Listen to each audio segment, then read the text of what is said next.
Hi kids. So this is Lines and Angles, class 7th maths. Okay. Chapter 5, exercise 5.1. We are doing today question number 9. नए book से कुछ पुराने books में extra questions है जो कि मैं लेने वाली हूँ क्योंकि क्लैरिटी के लिए इम्पॉर्टेंट है कि वो सब भी आप जान लो. ठीक है. तो यहाँ एक प्यारा सा सम है. Fill in the blanks. If two angles are complementary then the sum of their measure is कितना. ठीक है. If two angles are supplementary then the sum of their measure will be कितना. ठीक है. तो ये सारे बड़े सिंपल है, फिर भी मैं इनके थोड़े से पेपर पे बना के दिखाऊंगी. इफ़ टू एडजेसेंट एंगल्स, अब कुछ बच्चों को एडजेसेंट एंगल्स में भी दिक्कत होती है, are supplementary then they form a what. ठीक है. तो ये सारी चीज़ हम लेने वाले हैं. ठीक है. तो लेट्स डू इट. तो if two angles are complementary, ठीक है, then the sum of their measures is.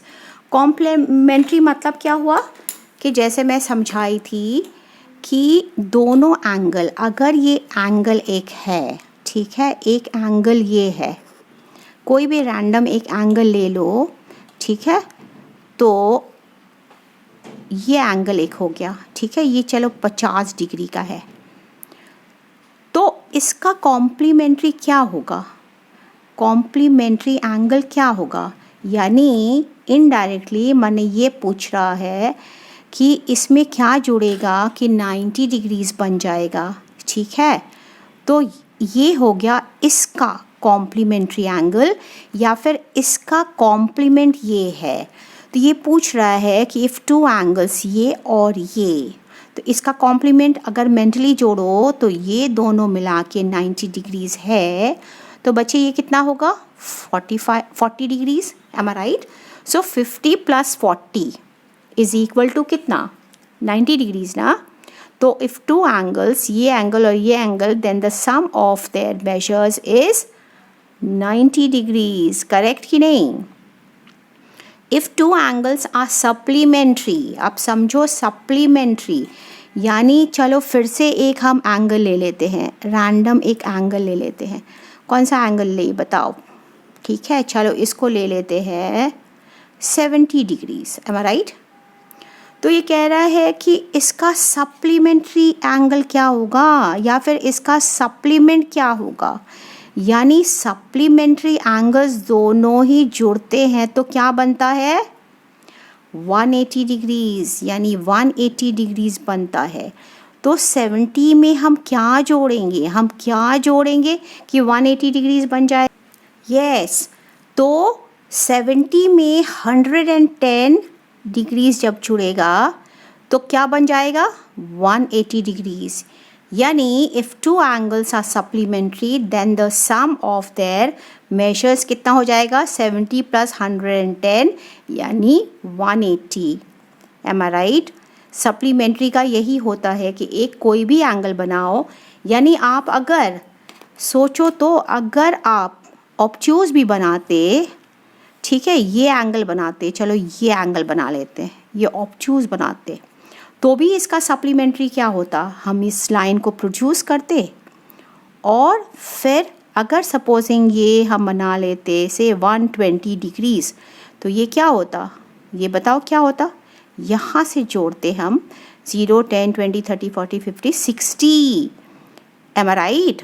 तो ये बन जाता 60 डिग्रीज. यानी इसका सप्लीमेंट हुआ 60 डिग्रीज. सो ये दोनों ही सप्लीमेंट्री एंगल्स जब जब जुड़ते हैं then they sum up to 60 degrees plus 120 degrees equals to 180 degrees. All right. So हमारा आंसर हो गया 180 degrees. If two adjacent angles are supplementary then they form a what. ठीक है. पहले तो आप समझ जाते हैं कि एडजेसेंट किस चिड़िया का नाम है. ठीक है. एडजेसेंट एंगल्स किसको बोलते हैं. ठीक है. अब एडजेसेंट ये होता है ना कि आप क्लास में बैठते होंगे तो आपके बगल में आपका मित्र होगा. ठीक है. तो वैसे ही अगर हम एक एंगल बनाते हैं, चलो ये एंगल बनाए, ठीक है, और ये एक एंगल बनाए, ये एंगल बन गया। तो इसको हमने कहा कि चलो ये है हमारा A और ये हमारा B, ठीक है। तो एक ये एंगल बना, फिर एक और एंगल बना दिए, चलो ऐसे बना लिए, ठीक है, ऐसे बना लिए। तो इसको हम कर दिए C, तो एक और एंगल बन गया। यानी हम एंगल का करते हैं तो यहाँ पे अगर हम O रखते हैं तो हमें पता है कि angle AOB okay is adjacent angle to angle AOC, angle AOC। यानी आपको क्या देखने में मिला? आपको देखने में ये मिला कि AO को हम 2 बार यूज़ कर रहे हैं, AO कॉमन है, ये दोनों एंगल में AO कॉमन है। यानी ये वाला लाइन, ठीक है, ये वाला लाइन, ठीक है, ये हरे वाला लाइन दोनों में ही यूज़ किया गया है। इसके मतलब होता है कि एडजेसेंट है, साथ साथ बैठने वाले। यहाँ आप बैठ रहे हो, यहाँ आपके फ्रेंड बैठ रहा है, ठीक है। तो आप समझो कि इसको एडजेसेंट एंगल्स बोलते हैं। अब कहानी का दूसरा भाग, if 2 adjacent angles are supplementary. अब ऐसे बनाते हैं कि दोनों एडजेसेंट एंगल्स, ठीक है, टुगेदर बने सप्लीमेंट्री। यानी एक एंगल ऐसे है, ठीक है, तो दूसरा वाला ऐसे है। एक एंगल ऐसे है, यानी इसको भी अगर हम A लिखें, इसको भी B लिखें, इसको भी O लिखें, इसको भी C लिखें, तो कहता है 2 एडजेसेंट एंगल्स अगर सप्लीमेंट्री है, यानी एंगल AOB अगर 60 है और एंगल AOC अगर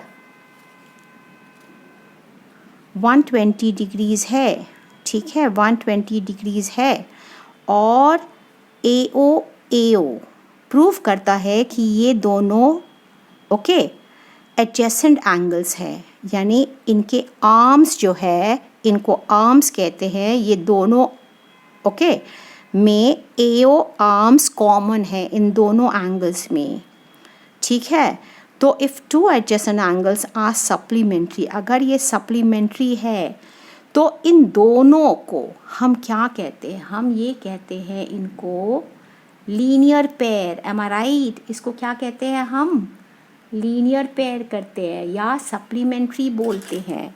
यानी इसका आंसर हो गया कि ये हो गया supplementary by nature. Got it? तो इसका आंसर होगा, ठीक है, इसका ये समझाने के लिए था एडजेसेंट एंगल्स क्या होता है। तो इसका आंसर आ गया, आंसर इज सप्लीमेंट्री, ठीक है। ये सप्लीमेंट्री ये दोनों होंगे। If 2 angles adjacent angles are supplementary, they form a linear pair. Am I right? बताते हैं एंगल्स, ठीक है, ये दोनों supplementary angles, therefore they are linear pairs, ठीक है। Now this is the complete answer. You should know that ये linear pair. और लीनियर पेयर क्यों बोलते हैं? क्योंकि एक लाइन के ऊपर ये दोनों बैठे होते हैं, ठीक है। So as a result you call them as linear pair. If they sum up to okay 180 degrees then you call them linear pair. जैसे ये 70 और 110 है, तो इन दोनों को भी आप कह सकते हो ऐसा पेयर है जो लाइन के ऊपर बैठा हुआ है, यानी लीनियर पेयर्स हैं, ठीक है। ये भी लीनियर पेयर्स है। ऑलराइट, सो क्लैरिटी आपको मिल गया होगा, ठीक है। तो ऐसे लिखना है। सो अब चलेंगे हम लोग क्वेश्चन नंबर 10 पे, जो कि आखिर सवाल है इस नए वाले NCERT बुक में। वैसे पुराने वाले में 3-4 और क्वेश्चंस हैं, उसको भी मैं लेने वाली हूँ क्योंकि वो बड़े अच्छे सवाल हैं और आपका, ठीक है, दिमाग खुलेगा उनको करने में, ठीक है। चलो फिर मिलते हैं तुरंत।